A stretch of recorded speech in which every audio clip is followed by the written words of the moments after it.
All right, guys, time for another recap. Let's go. Start off by this is not your gap up here. They rolled the contracts. Okay, so I guess the new 685 level would be about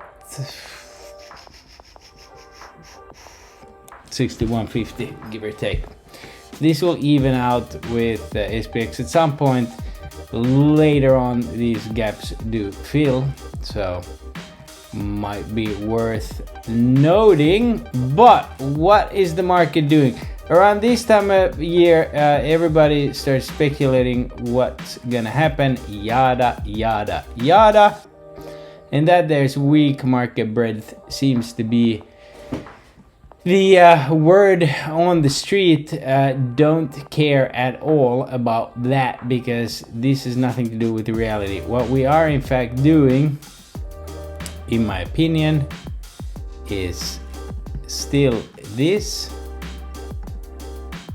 and we are about to have to swing, as I said in the market analysis. Now, I don't know if a lot of people out there in the internet land swung calls from here and then hammered more here and wrote it all up, but that was obviously what was going to happen. So we're in this megaphone, right? Okay, fantastic. What are we going to do? Well, we got two spots, and here's where it gets a little tricky. Maybe even starting tomorrow, you are going to want to swing out you're going to want to start buying Thursday 26 contracts close to the money. Now, I'm just gonna point out the obvious here. I don't care how bearish Twitter might be. I'm gonna point out what happened right there, and then I'm going to compare it to when we were having this pattern here and what happened when the last time we had this happen. So FOMC, obviously, if the Fed does not cut, we start heading down to the Trump gap fast, but I don't think that's the game plan here. All right, and I'll show you why. Exhibit 1 is still the VIX gap. Okay, there's no way they leave this open here. That's just ridiculous to think, especially after a VIX crush like we have just had, that the market would go to all-time highs like QQQ did today, but we leave a VIX gap. That's not gonna happen. So most likely that'll happen, as well as we are here, ding ding ding, at this trend line. Last time we arrived here, the Fed was swift to push this sucker down, and you see that daily stow right here. Okay, matches with that US 500 daily stow on the other side. Okay, so how do you play it? Well, I thought you'd ask. You play it as awesome as we played this whole move today. Now, this is SPY. Okay, this is your hourly. We got retail numbers. Basically, draw this line out and draw this line out. You want to be grabbing your longs close to here. That does not mean that we can't have a fake breakdown. Okay, that's exactly what happened. Remember last, was it on Friday at the end there? We were coiling and coiling and coiling, and then we broke down. I would not be surprised if the same thing happens. So make sure, going forward, until we know which direction this thing sends it, to have cash at hand. And look, this is gonna be like no other FOMC. Everybody's expecting a cut. Okay, they've already cut based on what, you know what I mean? So again, what did we play? Today's the 16th. We played this.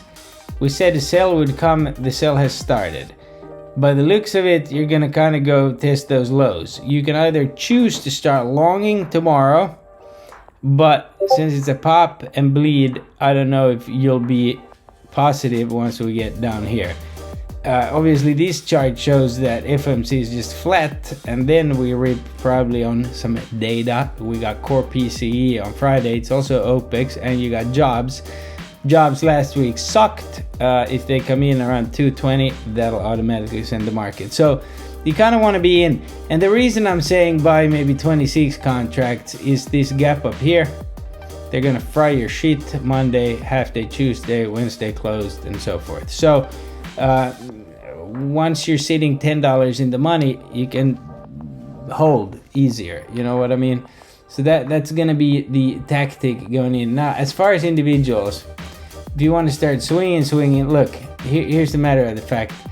Ever since the Dow, Nvidia was put into the Dow, it's been slow bleeding. So meanwhile, QQQ has been ripping absolute faces because you got these other players, namely Avgo and Tesla here, right? So take a look at QQQ. Doesn't look very good, right? Okay, fantastic. I've been talking about this sucker. It doesn't fucking matter which stock you're in, as long as you're in one of the big boys, this bad boy goes up. So if these 60s go in the money, those mags contracts are 13. They still have a good 800% in them. And I'm zooming in here and I'm like, okay, I like this curl here. I wouldn't be surprised if this keeps riding and riding. Okay, so I'm gonna be loading those for this week and next week. Nvidia, you might want to buy some time. There's still a chance that this goes down to 28. I wouldn't be surprised. As you see, I got an alert there to absolutely load. And the trend line coming in right there. Where's that trend line from? Bank of Japan. Okay, so it'll fucking bounce there. I'm just letting you know. Not touching this. I think that the market's new thing is this quantum shit. Look at this. Insane. Started out just like OKLO. I talked about it today. Like, what's the difference? There's no difference. Look at that. Okay. Then it just squeezes. So might want to grab something on that. Look at that daily stow too. I mean, this thing is ready to explode. These contracts were all over the place, right? I don't think this is done. I don't think this whole thing with the UFOs are done. I think this is just getting started. I'm obviously in January 25s gonna get there. Hood at 43.30, my one of my favorite peaks for the year when it was at 9. Google was nice today. No use in touching these right now. MSTR double topped. I think that they wanted this down for Sailor to load. I'm surprised it didn't go more. Tesla caught 200% on it today. Got out, it bumped up after hours about $5-7 on upgrades. I'll buy dips on it. Could I have held? Sure, but I'll get back into it at some point this week. Microsoft is the big one, I think, to keep an eye on. It could go crazy. Now, with that said, it's got that level and then that level that you can play to. Apple, I don't know even what to say. Craziness. But SPY should have another $10 in the tank from here, in my opinion. End of the day, fucker, they weren't buying Darkpool at all. They were just holding it up with flow until they didn't.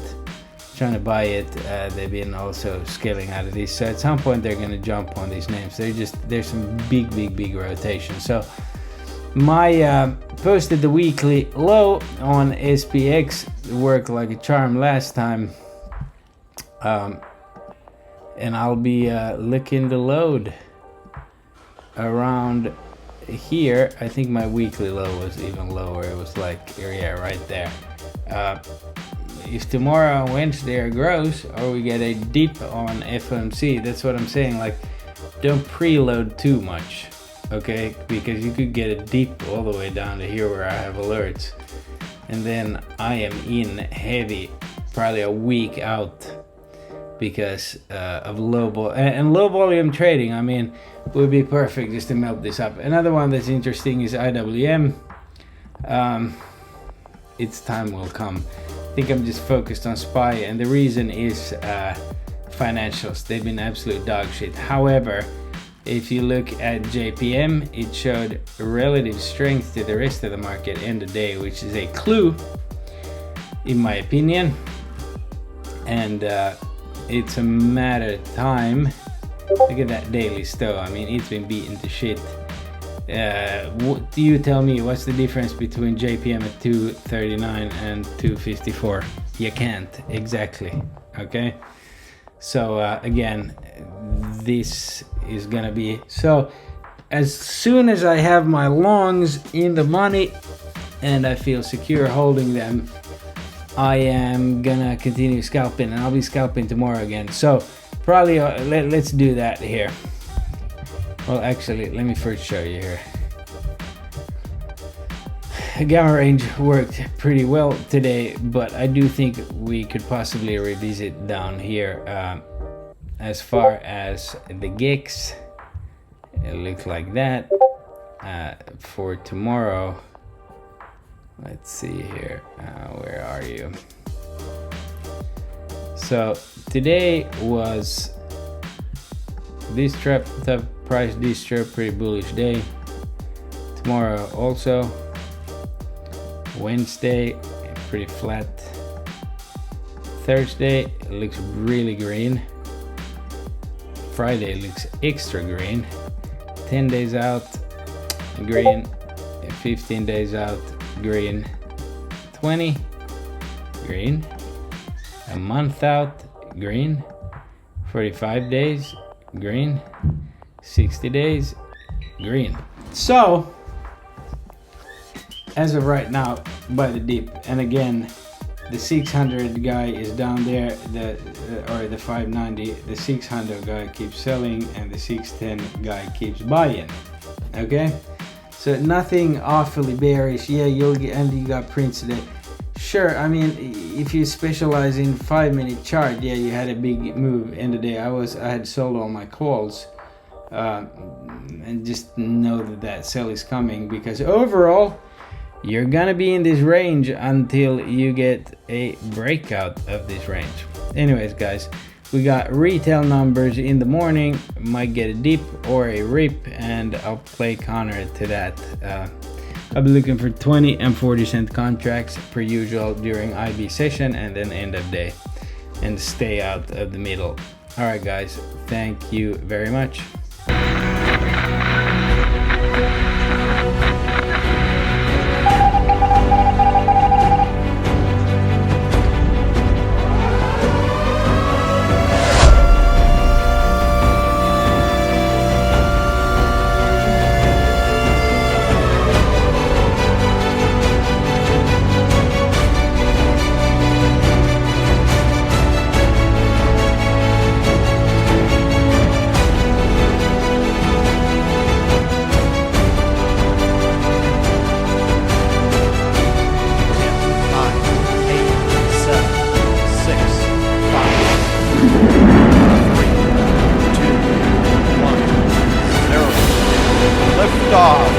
Space Shuttle Atlantis. Mission until resupply and research. International Space Station. Mission now control Atlantis begins its penultimate journey to the International Space Station.